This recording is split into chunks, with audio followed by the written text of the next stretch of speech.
Hello बच्चों, आज हमें पढ़ना है क्लास 10 की साइंस।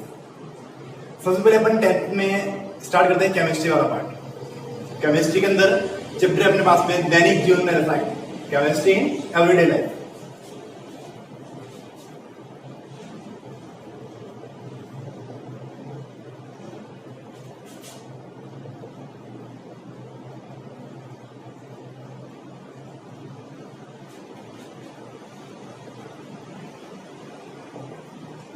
दैनिक जीवन में रसायन। अब देखिए, अपने डेली लाइफ के अंदर केमिस्ट्री का यूज कहाँ करते हैं, इसके बारे में अपने को इस चैप्टर के अंदर डिस्कस करना है। मैक्सिमम अपन हर चीज के अंदर अपन इस चीज को यूज करते हैं। खाने पीने के सामान वगैरह है, खाने पीने के जो भी आइटम्स वगैरह होते हैं उसके अंदर अपने केमिस्ट्री यूज आती है। बेसिकली अपन इस चैप्टर के अंदर शुरुआत करते हैं। छोटी क्लास में आपने पढ़ा है अम्ल,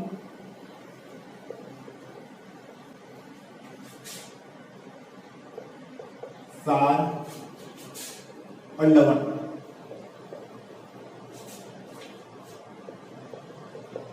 acid, base and salt.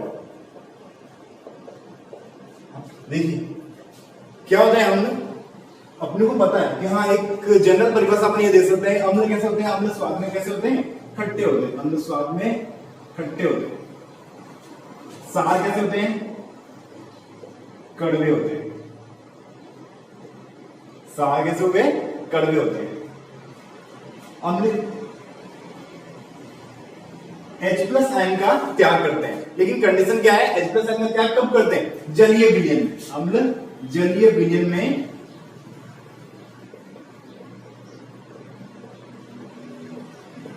H+ ion का क्या करते हैं? त्याग करते हैं, वो अम्ल कहलाते हैं। और सार क्या करते हैं? OH- आयन का त्याग करते हैं। सार जलीय विलयन में OH- आयन का त्याग करते हैं, वो क्या कहलाएंगे? सार कहलाएंगे। अगर लवण की बात करें तो वो क्या हो जाते हैं? आयनित हो जाते हैं। लवण की बात करें तो वो क्या कर देंगे? आयनित हो जाते हैं। अम्ल का जो pH मान जो होता है वो 0 से 6.9 के बीच में होता है। अम्ल की जो pH वैल्यू होती है वो कितनी होती है? 0 से 6.9 के बीच होती है। सार का जो pH वैल्यू होता है वो होता है 7.1 से 14 के बीच होता है, जबकि लवण का जो pH वैल्यू होता है वो 7 होता है। अब एग्जांपल देखते हैं। अम्ल जो होते हैं जैसे HCl है, H2SO4 है, HNO3 है,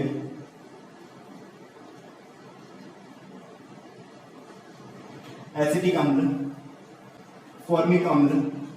अब इनमें कुछ अम्ल प्रबल होते हैं तो कुछ अम्ल दुर्बल होते हैं। अपन कैसे आइडेंटिफाई करेंगे प्रबल अम्ल कौन से हैं और दुर्बल अम्ल कौन से हैं? ये जो ऊपर मैंने तीनों लिखे हैं, हाइड्रोक्लोरिक अम्ल, सल्फ्यूरिक अम्ल, नाइट्रिक अम्ल, ये दोनों क्या है? Strong acid.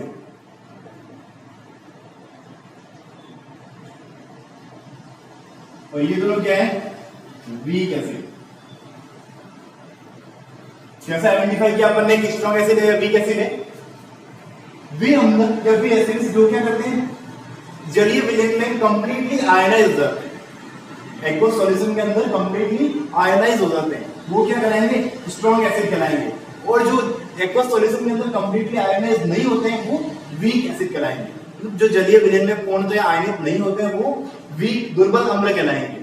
और जो जलीय विलयन में पूर्णतः आयनित हो जाते हैं वो प्रबल अम्ल कहलाएंगे। बात करते हैं सार की। NaOH, POH, CaOH वर्ल्डवाइज, MgOH वर्ल्डवाइज, NH4OH। इनमें भी क्या हो गया? कुछ प्रबल सार होते हैं तो कुछ दुर्बल सार होते हैं। जो जलीय विलयन में पूर्णतः आयनित हो जाते हैं वो प्रबल कहलाएंगे, और जो जलीय विलयन में पूर्णतः आयनित नहीं होते हैं वो दुर्बल कहलाएंगे। तो अपन ये आइडेंटिफाई कर लेंगे हाँ, कौन कौन से जलीय विलयन में कंप्लीटली आयनाइज होते हैं। तो ये जो चारों हैं वो क्या होते हैं? कंप्लीटली आयनाइज होते हैं। तो इससे अपन लोग क्या कहेंगे? स्ट्रॉन्ग बेस कहेंगे। ये क्या हो गया? वीक बेस हो गया। लवण का एग्जाम्पल क्या है? जो भी सॉल्ट होता है NaCl, KCl, H2O, क्योंकि इनकी pH वैल्यू कितनी है? 7 होती है। और ये सॉल्ट जो भी होते हैं वो सारे कैसे होते हैं, लवण होते हैं। अब ये अपने को बेसिक लर्न करना पड़ेगा कि हाँ अम्ल क्या होते हैं और सार क्या होते हैं और लवण क्या होते हैं। इसके अलावा अलग अलग वैज्ञानिकों ने अम्ल, सार और लवण इनको एक्सप्लेन किया। अलग अलग वैज्ञानिक ने अम्ल सार को परिभाषित किया है। अब उन वैज्ञानिकों की कुछ परिभाषाएं हैं।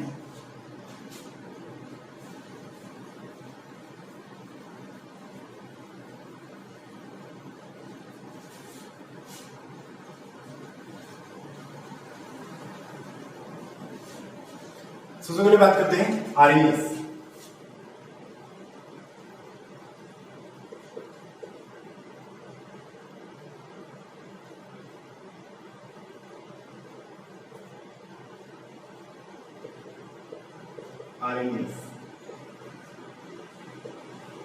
आरएनएस की परिकल्पना। आरएनएस ने क्या कहा था? आरएनएस ने अम्ल को एक्सप्लेन किया था कि जो जलीय विलयन में H+ आयन का त्याग करते हैं, अम्ल क्या होते हैं?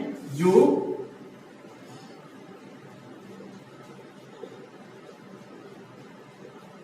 जलीय विलयन में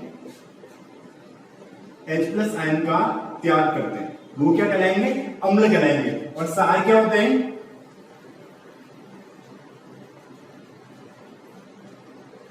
जो जलीय विलयन में OH- का त्याग करते हैं वे सार कहलाएंगे। ये परिभाषा किसने दी थी? आरएनएस ने। अकॉर्डिंग टू आरएनएस, जो एक्वस सॉल्यूशन के अंदर H+ आयन का त्याग करते हैं वो एसिड कहलाएंगे, और एक्वस सॉल्यूशन के अंदर OH- आयन का डोनेट करते हैं वो बेस कहलाएंगे। तो कुछ एग्जांपल्स देख लेते हैं, जैसे HCl। जब एक्वस सॉल्यूशन के अंदर इसकी रिएक्शन होती है H+ Cl-, H+ आयन को डोनेट किया है तो क्या हो गया? ये अम्ल हो गया।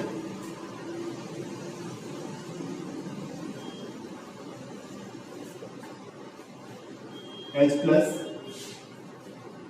HCO-, H+ आयन को डोनेट किया है तो क्या हो गया? ये अम्ल हो गया। अगर NaOH कर दो, सोडियम हाइड्रोक्साइड,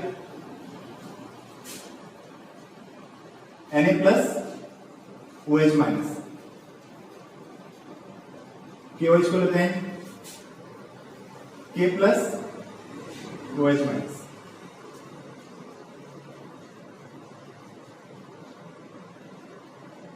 अमोनियम हाइड्रोक्साइड को लेते हैं NH4+OH-। ये क्या हो गए? अम्ल, एसिड। और ये क्या हो गए? बेस, सार। तो ये परिकल्पना थी आरएनएस की। जो जलीय विलयन में H+ आयन का त्याग करते हैं वो अम्ल कहलाएंगे, और जो जलीय विलयन में OH- आयन का त्याग करते हैं वो सार कहलाएंगे। अब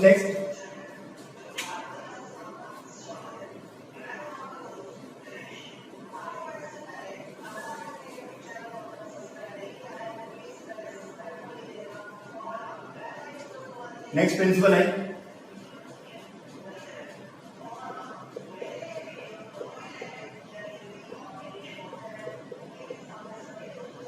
ब्रॉन्स्टेड-लोरी प्रिंसिपल। ब्रॉन्स्टेड-लोरी ने कहा था कि अम्ल वे होते हैं या एसिड वे होते हैं, एसिड को एक्सप्लेन करते हुए उन्होंने बात बताया था, जो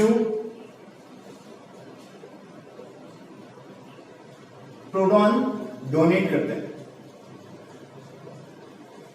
और बेस वो होते हैं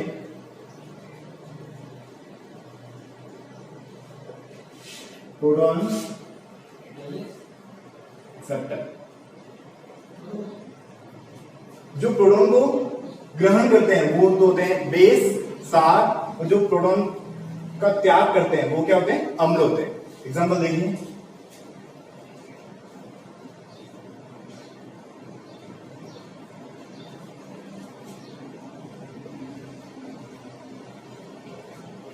H2 प्लस NH3 जल की रिएक्शन करता है बंधु अमोनिया से, तो ये क्या करता है?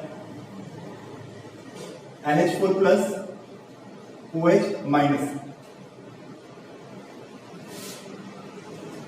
H2O ने क्या किया है? प्रोटॉन का डोनेट किया है। H2O ने क्या किया है? प्रोटॉन का डोनेट किया है, तो ये H2O क्या हो गया? यहां पर एसिड हो गया। जबकि अमोनिया ने क्या किया है, प्रोटॉन को एक्सेप्ट किया है, तो ये अमोनिया क्या हो गया, यहां पर बेस हो गया। तो ब्रोंस्टेड-लोरी का ये प्रिंसिपल था, जो प्रोटॉन डोनेट करते हैं वो एसिड होते हैं और जो प्रोटॉन एक्सेप्ट करते हैं वो क्या होते हैं, बेस होते हैं। ठीक एग्जांपल हो गया। नेक्स्ट प्रिंसिपल आता है लुईस प्रिंसिपल।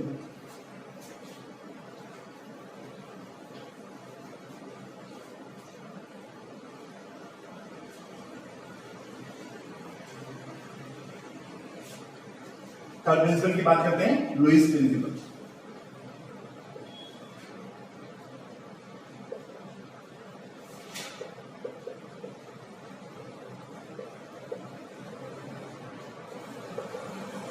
लुईस प्रिंसिपल क्या कहता है, जो इलेक्ट्रॉन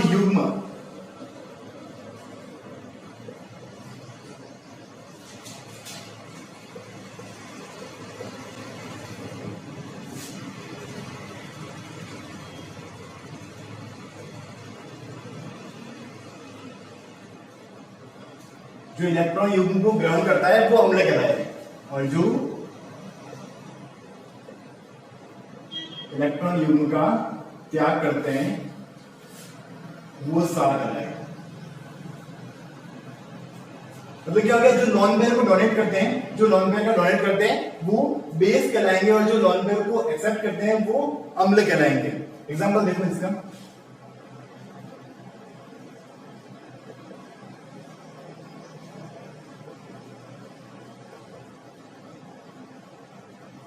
BF3 की रिएक्शन अमोनिया से करवाते हैं। अमोनिया के पास में एक इलेक्ट्रॉन युग्म है, लॉन पेयर, इसे रिएक्शन करवाई मैंने इसकी, तो ये रिएक्ट करके बनाया जाता है।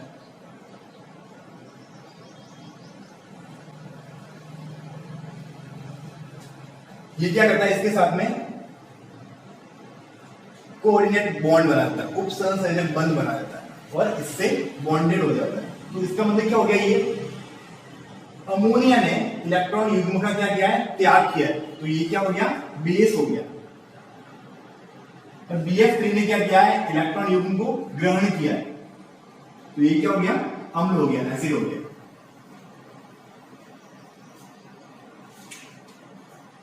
ठीक है, नेक्स्ट देखिए,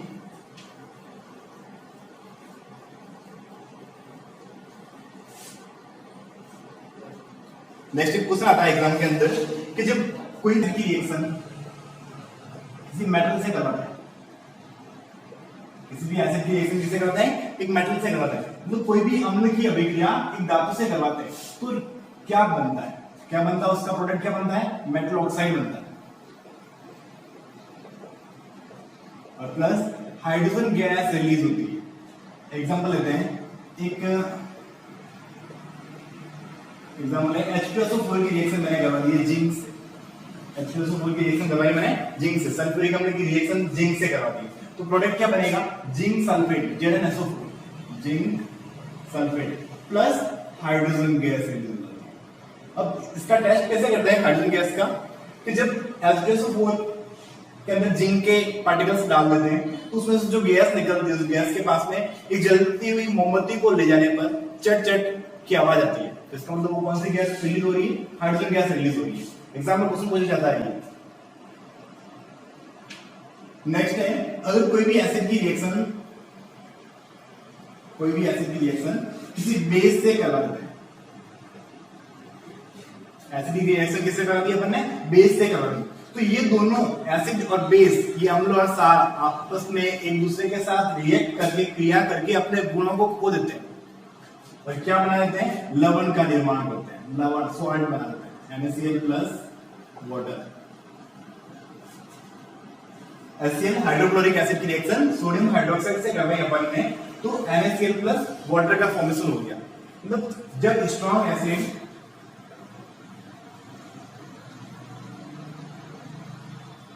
की रिएक्शन स्ट्रॉन्ग बेस से करवाते हैं, तो प्रोडक्ट के रूप में सॉल्ट एंड वाटर बनता है। एक बात है कि हाँ, अगर अपन स्ट्रॉन्ग एसिड की रिएक्शन वीक बेस से करें, तो प्रोडक्ट कैसा बनेगा? प्रोडक्ट जो बनेगा वो एसिडिक सॉल्ट बनेगा, एसिडिक सॉल्ट, अम्लीय लवण बनेगा प्लस वाटर। रिएक्शन बनाते हैं, स्ट्रॉन्ग एसिड लिया है HCl, वीक बेस लेते हैं अपन लोग NH4OH, तो रिएक्ट प्रोडक्ट क्या बनेगा? NH4Cl plus H2O। जब अपन ने एक स्ट्रॉन्ग एसिड की रिएक्शन वीक बेस से करवाई तो एसिडिक सॉल्ट बना है NH4Cl, अमोनियम क्लोराइड कैसा है? एसिडिक सॉल्ट है। वो प्रोडक्ट क्या बनेगा इसका? वाटर, जल। इसी का जस्ट ऑपोजिट लेते हैं, जब पहले अपन ने स्ट्रॉन्ग एसिड लिया, अब लेते हैं वीक एसिड। रिएक्शन करवाते हैं स्ट्रॉन्ग बेस से, तो प्रोडक्ट क्या बनेगा? बेसिक सॉल्ट बनेगा प्लस वाटर। रिएक्शन लेते हैं, वीक एसिड लेते हैं,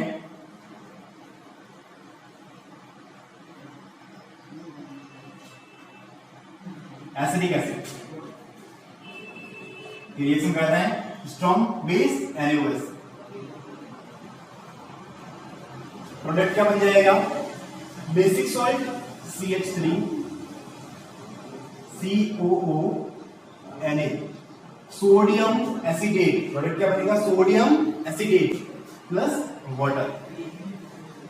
तो ये जो रिएक्शन है, इस रिएक्शन को अपन लोग क्या बोलते हैं? Neutralisation reaction. इस रिएक्शन को अपन लोग क्या बोलते हैं? Neutralisation reaction. और ये इसका टाइप हो गया, फिर स्ट्रॉन्ग एसिड लिया अपन ने, इसमें वीक बेस से करवाई रिएक्शन तो एसिडिक सॉल्ट बन गया, और स्ट्रॉन्ग बेस और वीक एसिड लिया अपन ने तो बेसिक सॉल्ट बन गया। तो इस रिएक्शन को क्या बोलते हैं? न्यूट्रलाइजेशन, उदासीनीकरण की अभिक्रिया। जब किसी अम्ल की अभिक्रिया किसी क्षार से करवाते हैं तो आपस में एक दूसरे के गुणों को क्या करते हैं? खत्म कर देते हैं, और क्या बना देते हैं? लवण का जल का निर्माण कर देते हैं। इस अभिक्रिया को हम लोग क्या कहेंगे? उदासीनीकरण की अभिक्रिया कहेंगे। अब देखिए, ये जो अम्ल, क्षार और लवण है, इनके दैनिक जीवन में क्या उपयोग है?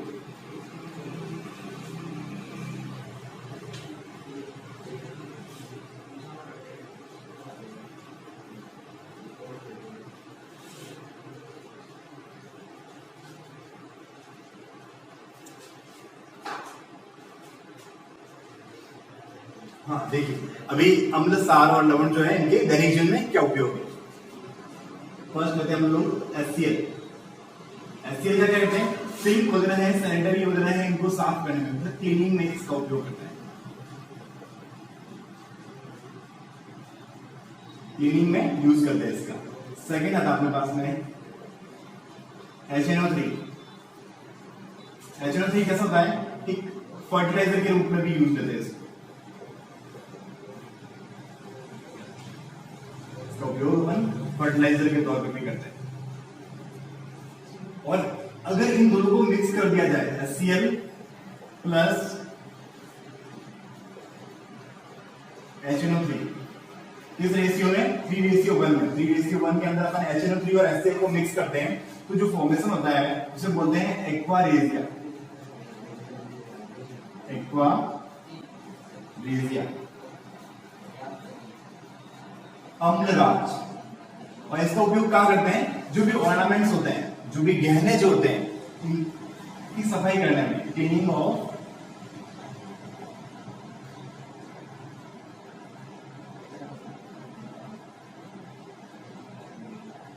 ऑर्नामेंट्स, गहनों की सफाई करने में इसका उपयोग करते हैं।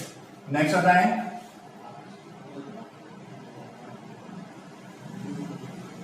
H2SO4, सल्फ्यूरिक अम्ल। सल्फ्यूरिक अम्ल का उपयोग कहां करते हैं? जो भी औद्योगिक क्षेत्र होता है, फैक्ट्रीज वगैरह है,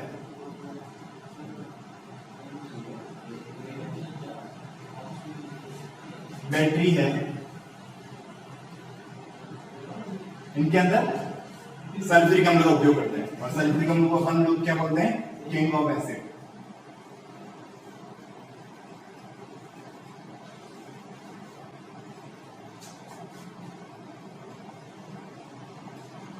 अम्लों का राजा। नेक्स्ट बात करते हैं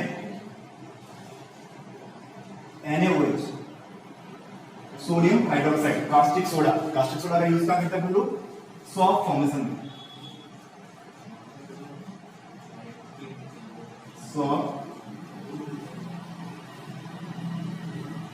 फॉर्मेशन में साबुन बनाने के लिए हम लोग NaOH का उपयोग करते हैं।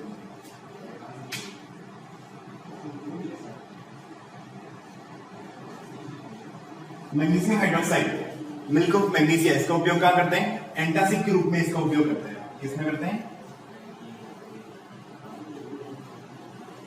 एंटासिड के रूप में इसका मिल्क ऑफ मैग्नीशिया का उपयोग करते हैं, जिसका फॉर्मेशन अपन लोग इनो बनाने में करते हैं। इसका फॉर्मेशन किसमें होता है? इनो बनाने में। नेक्स्ट लेते हैं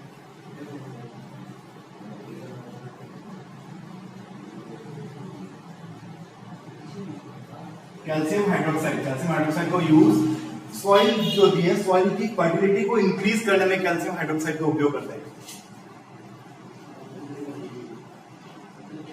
इंक्रीज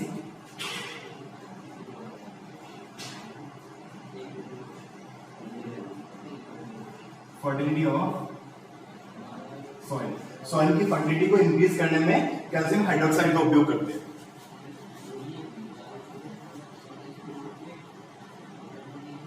कैल्शियम कार्बोनेट जो मार्बल होता है उसके फॉर्मेशन में करते हैं।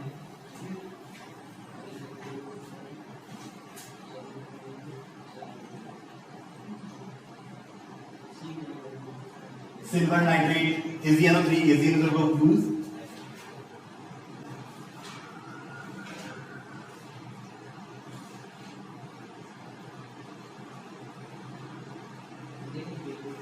को क्लीन करने के लिए AgNO3 सिल्वर नाइट्रेट का यूज करते हैं। ठीक है, ये कुछ बेसिक एसिड और बेस है जिनका अपन यूजेस कहां करते हैं अपन डेली लाइफ के अंदर, वो है। अब नेक्स्ट आता है आपके पास में पीएच।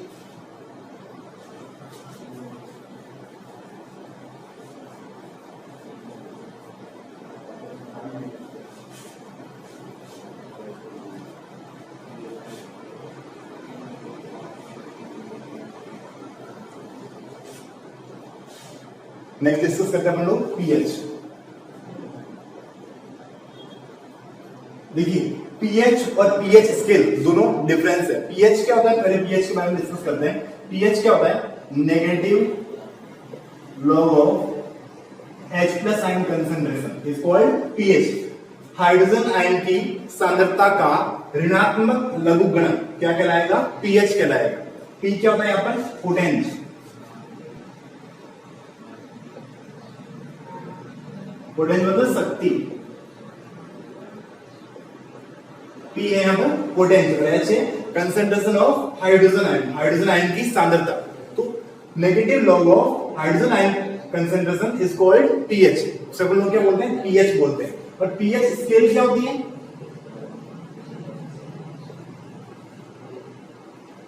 पीएच स्केल क्या होती है? कि ऐसी स्केल जिसका अपन आइडेंटिफिकेशन करने में यूज करते हैं एसिड, बेस और salt. Acid, base and salt का आइडेंटिफिकेशन करने में जिस स्केल का यूज करते हैं उसे अपन लोग क्या बोलते हैं? पीएच स्केल बोलते हैं।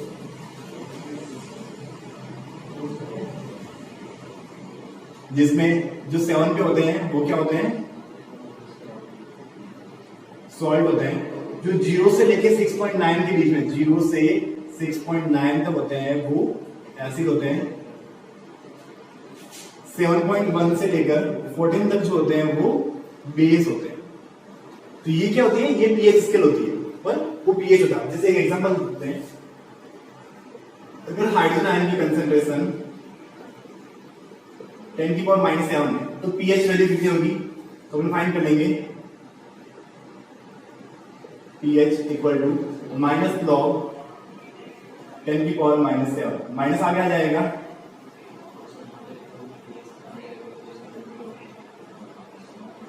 लॉग 10, माइनस माइनस प्लस 7 और लॉग 10 की वैल्यू होती है 1। तो अपने पास में पीएच की वैल्यू कितनी आ गई? 7। तो ऐसे अपन किसी भी पीएच हाइड्रोजन आयन की कंसंट्रेशन से अपन पीएच की वैल्यू को फाइंड कर सकते हैं। ठीक है, तो ये होता है पीएच और ये होता है अपने पास में पीएच स्केल। तो दोनों डिफरेंस होते हैं।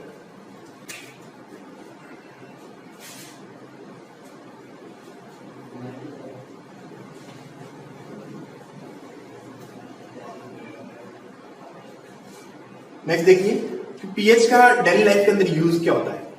पीएच का डेली लाइफ के अंदर यूज क्या होता है। फर्स्ट यूज आता है, जो अपन खाना वगैरह खाते हैं तो अपने माउथ का जो पीएच वैल्यू जो होती है वो हल्का सा डिक्रीज हो जाता है। माउथ की पीएच वैल्यू क्या होती है, हल्की सी डिक्रीज हो जाती है, क्योंकि खाना वगैरह खाते हैं, बैक्टीरिया वगैरह मुंह के अंदर रह जाता है, माउथ के अंदर रह जाते हैं, तो उसकी वजह से क्या होती है, वो बैक्टीरिया वगैरह अपने माउथ के जो इनामेल वाला पार्ट होता है, जो दांतों के ऊपर वाला जो पार्ट होता है, उस पार्ट को क्या करना है, डीके करने लग जाते हैं, खराब करने लग जाते हैं, जिससे उसका पीएच वैल्यू हल्का सा क्या होता है, डिक्रीज हो जाता है।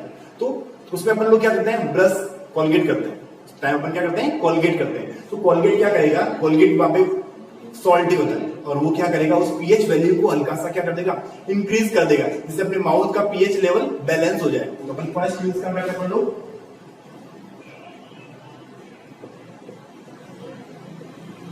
Uses of pH.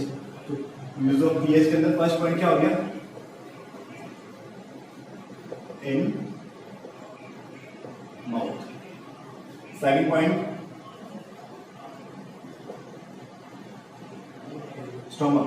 स्टोमक के अंदर क्या होता है, जब कभी कभी एसिडिटी हो जाती है, कभी कभी क्या होता है, जब अपने स्टोमक के अंदर एचसीएल का अमाउंट जो होता है इंक्रीज हो जाता है, बिकॉज एचसीएल की कंसंट्रेशन जो होती है वो क्या होती है, हल्की सी इंक्रीज हो जाती है, तो उसकी वजह से अपनी क्या होती है, एसिडिटी हो जाती है, एसिडिटी।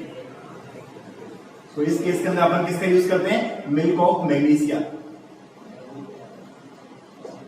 Milk of magnesia.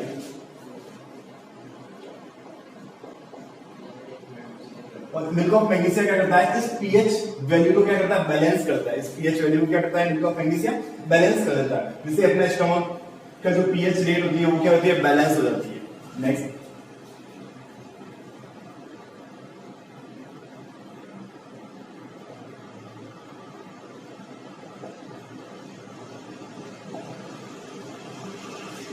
जो मिल्कमैन जो होते हैं वो क्या करते हैं, दूध के अंदर बेकिंग सोडा मिला देते हैं, दूध के अंदर क्या मिला देते हैं,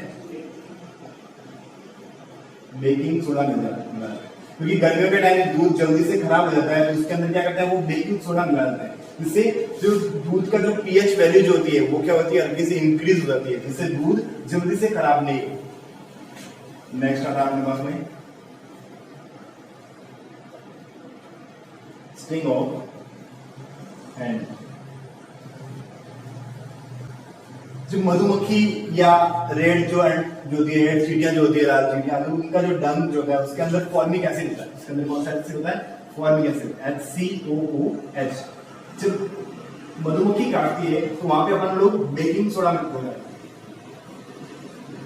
बेकिंग सोडा। बेकिंग सोडा क्या करेगा, इस पीएच वैल्यू जो हल्की सी डिक्रीज हो गई है उसको वापस क्या करेगा, इंक्रीज कर देगा, और वापस अपने ब्लड का जो पीएच वैल्यू होता है उसको क्या कर देगा, बैलेंस कर देगा। और ऐसे ब्लड का पीएच वैल्यू कितना होता है, 7.4।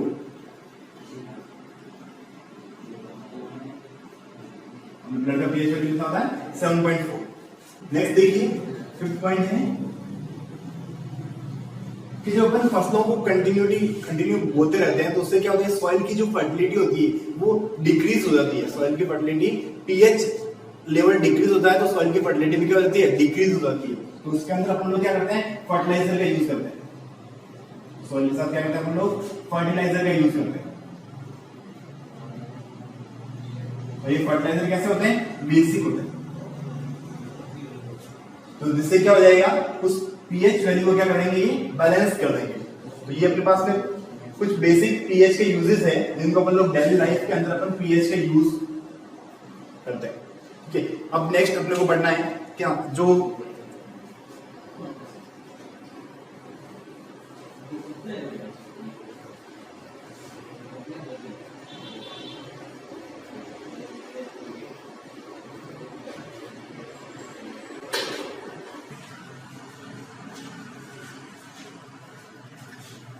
नेक्स्ट पढ़ना अपने को दैनिक जीवन में उपयोगी कुछ compounds, some compounds useful in daily life. ठीक है, इसमें फर्स्ट लेते हैं NaCl। देखिए NaCl कॉमन नाम क्या होता है,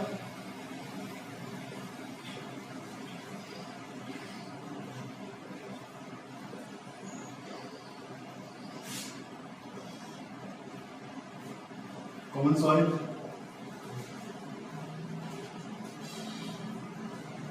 केमिकल नाम क्या होता है इसका?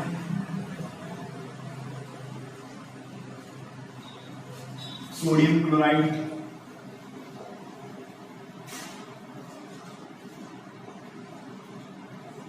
इसकी केमिकल रिएक्शन कैसी होती है? इसकी रिएक्शन NaCl का फॉर्मेशन कैसे होता है? आपने पढ़ा था एक न्यूट्रलाइजेशन रिएक्शन, रासायनिकरण की अभिक्रिया। जब HCl की रिएक्शन अपन ने करवा दी थी NaOH से, तो प्रोडक्ट बनता है अपने पास में NaCl प्लस H2। ठीक है, ये अपने पास में प्रोडक्ट बन गया NaCl। अब देखिए इस NaCl का यूज कहाँ होता है? NaCl का यूज एक तो कॉमन सॉल्ट के रूप में यूज होता है, एक जो भी फूड आइटम जो होते हैं उनके प्रिजर्वेशन में करते हैं, उनके परीक्षण में उनका उपयोग करते हैं, और एक इमिग्रेंट के अंदर जो बर्फ जो होता है उसको जल्दी से नहीं पिघले, इसके लिए अपन किसको मिक्स करते हैं? उसके साथ में NaCl सॉल्ट को मिक्स करते हैं ताकि वो बर्फ जल्दी से नहीं पिघले। सेकंड पॉइंट है अपने पास में NaOH। कॉमन नेम क्या होता है इसका?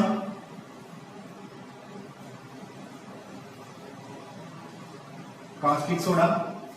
इसका chemical name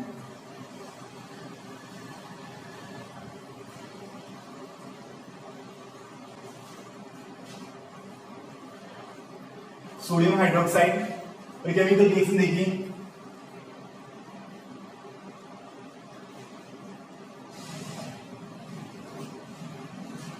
NaCl plus H2। जो अपने ऊपर रिएक्शन लिखी थी, इस रिएक्शन को अपने को बैकवर्ड चलाना है। देखिए NaCl प्लस H2 क्या बन जाएगा अपने पास में? NaOH plus Cl2 plus H2। ठीक है, ये क्लोरीन और हाइड्रोजन गैस लिबरेट होती है, क्लोरीन और हाइड्रोजन गैस निकलती है इसमें से, तो अपने पास में आ गया NaOH, सोडियम हाइड्रोक्साइड। और सोडियम हाइड्रोक्साइड का यूज कहां करते हैं अपन लोग? जो सॉप फॉर्मेशन में साबुन बनाने की जो प्रक्रिया होती है उसके अंदर अपन कास्टिक सोडा का उपयोग करते हैं। थर्ड पॉइंट देखिए,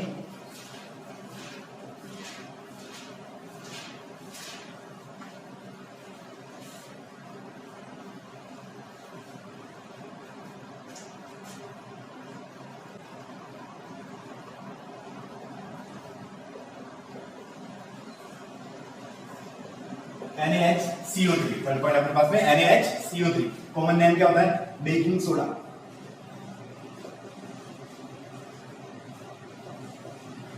बेकिंग सोडा। केमिकल नाम क्या होता है इसका? Sodium hydrogen carbonate. Sodium hydrogen carbonate. अब देखिए इसकी रिएक्शन देखिए,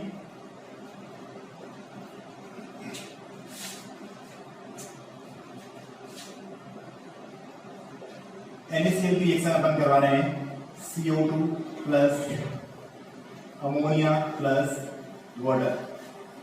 अपन NaCl की रिएक्शन करा रहे हैं CO2 plus ammonia plus water, तो अपने को प्रोडक्ट के रूप में मिलता है ammonium chloride NH4Cl, ammonium chloride plus NaHCO3।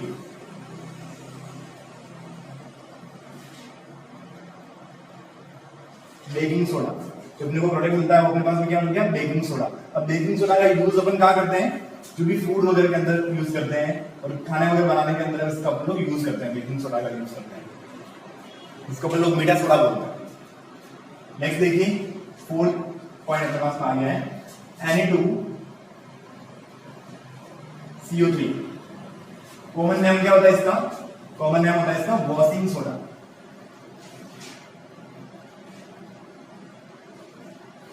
और केमिकल नाम होता है इसका सोडियम बाइकार्बोनेट। केमिकल नाम क्या हो गया? Sodium bicarbonate. अब देखिए इसकी रिएक्शन कैसे होती है? जो अपने पास में बेकिंग सोडा था NaHCO3, अपने पास में जो बेकिंग सोडा था उस बेकिंग सोडे को अपन क्या करते हैं? हीट देते हैं, तो अपने पास में ये बन जाता है Na2CO3 plus H2O plus CO2। ठीक है, और ये जो मिला अपने को इसकी रिएक्शन कराते हैं अपन लोग 10H2O से, तो अपने पास में मिल जाता है Na2CO3.10H2। तो ये जो मिला अपने को प्रोडक्ट वो क्या है, वॉशिंग सोडा, वॉशिंग सोडा, सब लोग सोडियम बाइकार्बोनेट बोलते हैं। ठीक है, 5th पॉइंट लेते हैं अपन।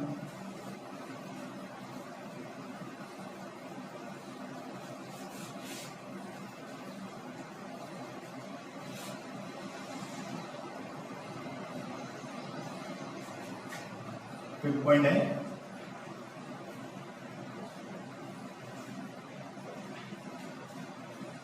CaOCl2, सामान्य नाम क्या हो जाएगा इसका, ब्लीचिंग पाउडर।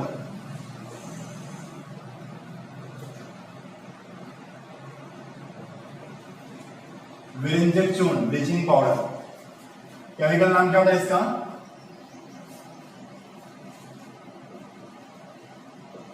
Calcium ऑक्सोक्लोराइड, calcium ऑक्सोक्लोराइड। इसका क्या हो गया आपके पास में, केमिकल नाम हो गया। अब देखिए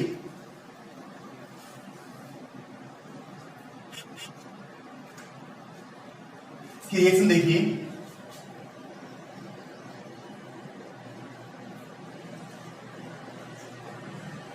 कैल्शियम हाइड्रोक्साइड की रिएक्शन अपन क्लोरीन से करवा देते हैं, तो अपने पास में मिल जाएगा calcium oxochloride plus H2, calcium oxochloride plus H2। ठीक है, ये कैल्शियम ऑक्सोक्लोराइड जो है इसका यूज कहाँ करते हैं अपन लोग, जो भी फैक्ट्रीज वगैरह होती है, जो कपड़ा वगैरह की फैक्ट्रियां वगैरह होती है, उसको कपड़े को साफ करने में करते हैं। जो कागज की फैक्ट्रियां होती है उसमें कागज को साफ करने में करते हैं। और जो वाटर जो होता है, पानी के प्यूरिफिकेशन में भी कैल्शियम ऑक्सोक्लोराइड का यूज करते हैं, विरंजक चूर्ण का उपयोग करते हैं। ठीक है, नेक्स्ट लेते हैं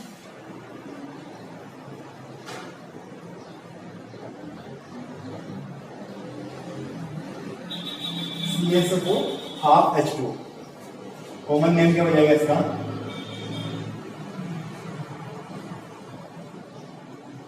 plaster of Paris, plaster of Paris. और केमिकल नाम क्या हो जाएगा, हेमीहाइड्रेट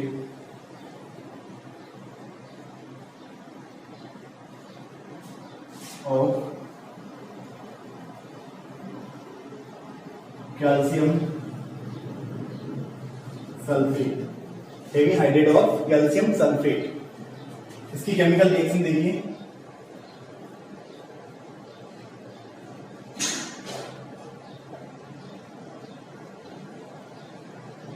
CaSO4.2H2 जिप्सम,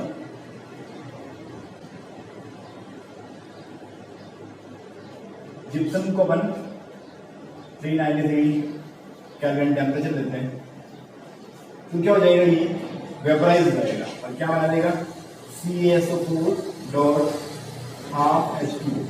क्या बन गया ये, plaster of Paris plus H2। इसका फॉर्मेशन हो गया अपने पास में प्लास्टर ऑफ पेरिस का। अब इस प्लास्टर ऑफ पेरिस का यूज कहाँ करते हैं, जो वॉलकर पुट्टी जो होती है इनको बनाने में, खिलौने वगैरह बनाने में, और जो डॉक्टर वगैरह जो होते हैं वो प्लास्टर वगैरह करने में, जो हाथों की हड्डियों को जोड़ने में इसका उपयोग करते हैं। तो प्लास्टर जो करता है वो इसी का करते हैं, प्लास्टर ऑफ पेरिस का उपयोग। और इसका नाम प्लास्टर ऑफ पेरिस क्यों रखा गया, क्योंकि जो फ्रांस की कैपिटल जो पेरिस है वहां पर इसका सबसे पहले फॉर्मेशन किया गया था, इसलिए इसका नाम प्लास्टर ऑफ पेरिस रखा गया। और देखिए नेक्स्ट अपने पास टॉपिक आता है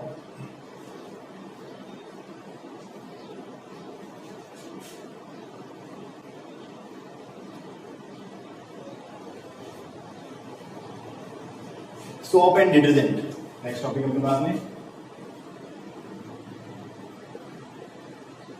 soap and detergent. Soap and detergent देखिए क्या होता है soap,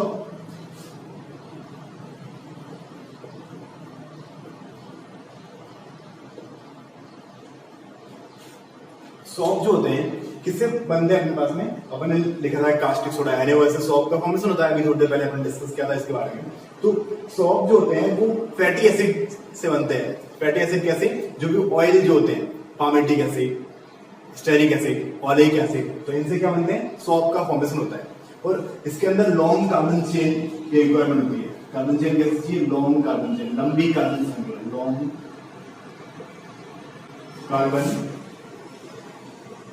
chain, long carbon chain चाहिए होती है। और कितनी, लगभग C12 से लेकर C18 तक इतनी लंबी कार्बन चेन चाहिए होती है अपने को सॉल्ट का फॉर्मेशन करने के लिए।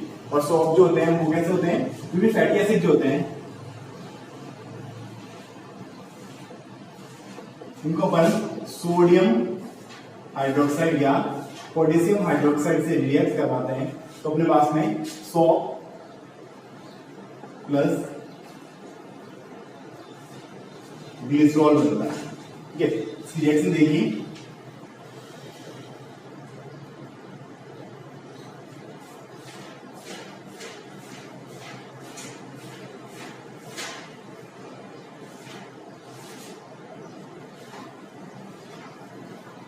सोडियम हाइड्रोक्साइड से रिएक्शन करवाई मैंने फैटी एसिड की, तो मेरे पास बन जाता है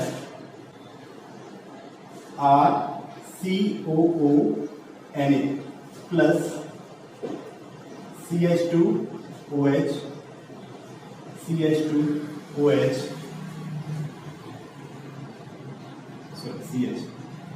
CH2OH। ये जो बना है अपने पास में, ये क्या है, सॉल्ट, और ये क्या है,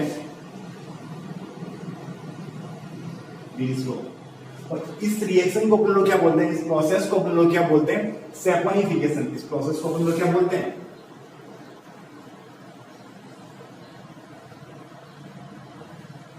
सैपोनिफिकेशन, साबुनीकरण। इस प्रोसेस को कहा जाता है साबुनीकरण। अब बात ये, साबुन जो होते हैं, सॉल्ट जो होते हैं, वो ओनली मीठे पानी के साथ रिएक्ट करते हैं, ओनली सॉफ्ट वाटर के साथ रिएक्ट करता है, हार्ड वाटर के साथ रिएक्ट नहीं करता है। ऐसा क्यों होता है, क्योंकि सॉफ्ट के अंदर जो होते हैं सोडियम और पोटेशियम के सॉल्ट जो होते हैं, इसके अंदर सोडियम एंड पोटेशियम के जो सॉल्ट होते हैं वो हार्ड वाटर के अंदर उपस्थित कैल्शियम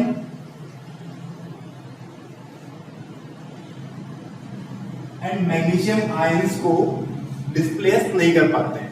ये जो होते हैं वो इनको डिस्प्लेस नहीं कर पाते, और इनकी जगह में क्या बन जाते हैं, ये जो अपन ने सोडियम एसिटेट जो इस टाइप का फॉर्मूला बनाया, सोडियम स्टेरिक, तो यहाँ पर क्या बन जाता है, कैल्शियम एंड मैग्नीशियम के आयंस बन जाते हैं, कैल्शियम एंड मैग्नीशियम के आयन बन जाते हैं। और ये जो होते हैं वो हार्ड वाटर में घुलते नहीं है, हार्ड वाटर के साथ में रिएक्ट नहीं कर पाते हैं ये। इसलिए सॉफ्ट जो होते हैं ओनली सॉफ्ट वाटर से रिएक्ट करते हैं, ओनली सॉफ्ट वाटर में घुलनशील होते हैं, जबकि हार्ड वाटर में ये रिएक्ट नहीं करते। देखिए नेक्स्ट, अब अपनी बात में अगर एक बात ये भी ध्यान रखें, अगर अपन सोडियम की जगह पोटेशियम लेते हैं तो पोटेशियम क्या होता है, सॉफ्ट होता है, पोटेशियम सोडियम से हल्का सा सॉफ्ट होता है। इसलिए जो भी शेविंग क्रीम जो होती है या शैम्पू वगैरह जो होते हैं उनको बनाने के लिए अपन लोग पोटेशियम का यूज करते हैं, उनको बनाने में किससे यूज करते हैं, पोटेशियम का यूज करते हैं। और जो ट्रांसपेरेंट साबुन होते हैं,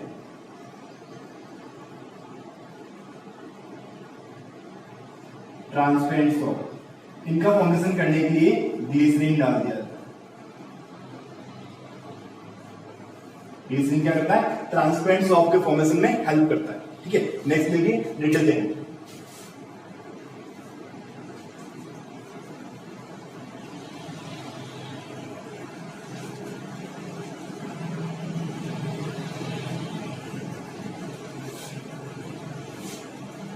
नेक्स्ट डिटर्जेंट,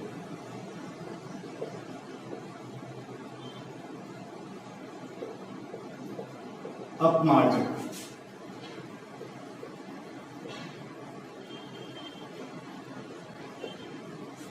बनते तो ये भी फैटी एसिड से ही है, लेकिन ये जो होते हैं sodium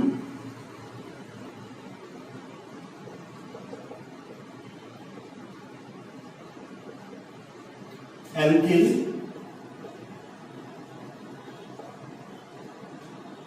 sulfonate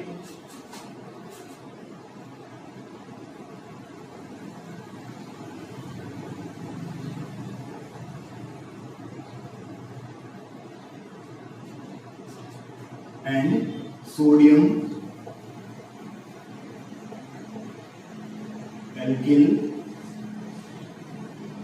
benzene sulphonate RC6H5SO3Na। ये सोडियम एल्किल बेंजीन सल्फोनेट तथा सोडियम एल्किल बेंजीन सल्फोनेट तथा सोडियम एल्किल सल्फोनेट इनके सॉल्ट होते हैं, वो क्या होते हैं, अपमार्जक होते हैं। फैटी एसिड के साथ में ये रिएक्ट करते हैं और किसका फॉर्मेशन करते हैं, ये अपमार्जक का फॉर्मेशन करते हैं।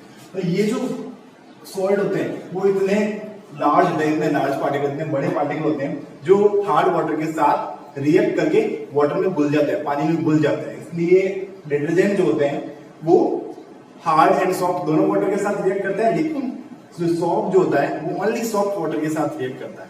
लेकिन डिटर्जेंट जो होते हैं वो इजीली डिकम्पोज नहीं हो पाता है। डिटर्जेंट जो होते हैं वो इजीली डिकम्पोज नहीं हो पाते हैं। ठीक है, अब ये दोनों जो होते हैं सॉप एंड डिटर्जेंट जो होते हैं ये दोनों आपस में रिएक्ट करके कपड़े से इंप्योरिटीज को हटाते हैं, तो उस प्रोसेस को बोलते हैं मिसेल्स फॉर्मेशन। उस प्रोसेस को बोलते हैं मिसेल्स फॉर्मेशन। देखिए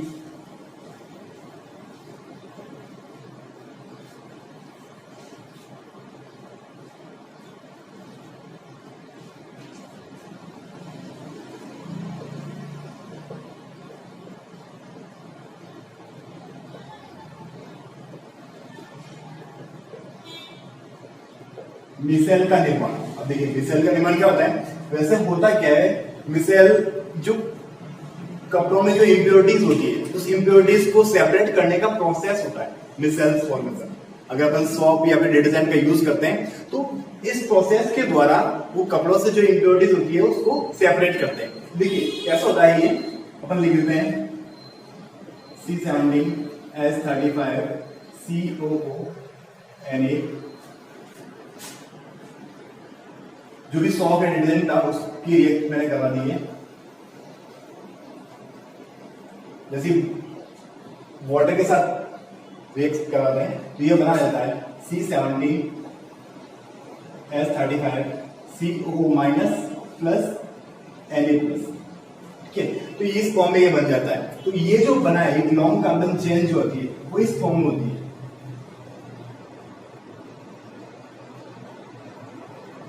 यहाँ पर ये क्या लिखा हुआ है COO-। यहाँ पर ये क्या है, एक कार्बन चेन है। यहाँ पर ये क्या है, कार्बन चेन है। तो ये वाला पार्ट होता है वो रिएक्ट विथ वाटर। ये किससे रिएक्ट करता है, react with water. Hydrophilic part होता है, इसको क्या बोलते हैं, हाइड्रोफिलिक। हिंदी में बोलते हैं जल स्नेही। और जो ये वाला पार्ट होता है वो होता है रिएक्ट विथ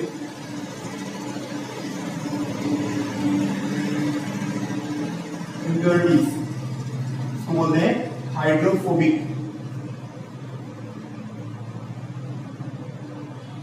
हाइड्रोफोबिक पार्ट, और इसको हिंदी में बोलते हैं जल विरागी भाग। अभी जल स्नेही और जल विरागी भाग जो होते हैं वो क्या करते हैं, जैसे ये इम्प्योरिटीज है, इसको मैंने नाम दिया ये इम्प्योरिटीज। इस इम्प्योरिटीज के साथ में इस टाइप से फॉर्मेशन करते हैं।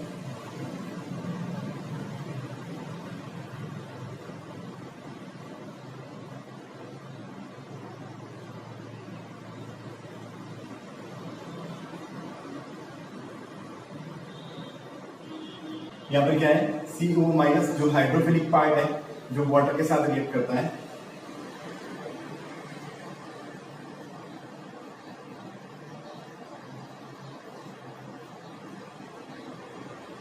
ठीक है, और ये वाला जो पार्ट है वो इम्प्योरिटीज के साथ रिएक्ट करता है। और इस तरीके से ये क्या करता है, मिसेल्स का फॉर्मेशन हो जाता है। और ये क्या करता है, जो इम्प्योरिटीज होती है उस इम्प्योरिटीज को जो भी कपड़े जो क्लॉथ्स जो होते हैं उससे क्या करता है, उनको सेपरेट कर देता है। और इस प्रोसेस को हम लोग बोलते हैं मिसेल्स फॉर्मेशन। और इसके द्वारा कपड़ों से इम्प्योरिटीज को सेपरेट किया जाता है, जो कि अपने क्लॉथ्स होते हैं उनसे इम्प्योरिटीज को क्या करते हैं, सेपरेट किया जाता है। ठीक है, ओके, थैंक यू। ये चैप्टर अपना कंप्लीट हो जाता है।